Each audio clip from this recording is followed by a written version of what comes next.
Ainsi d'une vidéo surprenante de l'astronaute américaine Mary Ann Stephanie Piper. Le 19 septembre 2006, la mission STS-115 de la navette Atlantis, dont elle fait partie, est incapable de revenir sur Terre. Un objet non identifié bloque sa trajectoire. Le centre de Houston est obligé de repousser le retour de la navette de 24 heures. Une fois sur Terre, durant la conférence de presse de l'équipage, voici ce qui se produisit lorsque l'astronaute voulut décrire son observation. C'était quelque chose que je n'avais jamais vu avant. Et quand enfin j'ai pu sortir dans l'espace, c'était vraiment différent là aussi. Je pense que ça n'aurait jamais pu se passer ainsi sans la préparation que nous avions reçue avec l'équipage. Et je voudrais...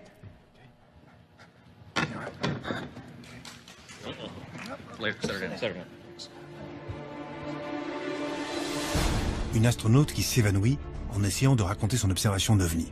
Cette image m'avait vraiment marqué.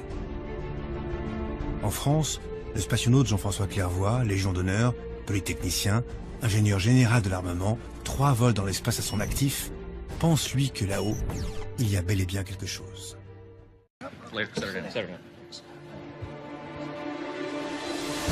Une astronaute qui s'évanouit en essayant de raconter son observation d'OVNI. Cette image m'avait vraiment marqué. En France, le spationaute Jean-François Clairvoy... L'espace, c'était vraiment différent là aussi. Je pense que ça n'aurait jamais pu se passer ainsi sans la préparation que nous avions reçue avec l'équipage. Et je voudrais...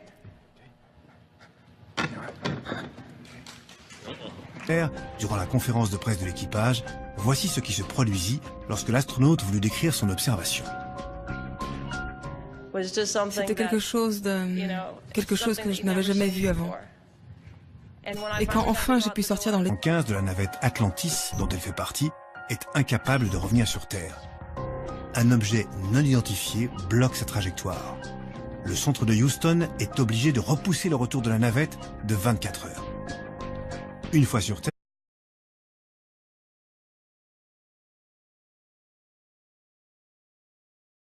ainsi d'une vidéo surprenante de l'astronaute américaine Mary Ann Stephanie Piper. Le 19 septembre 2006, la mission STS-115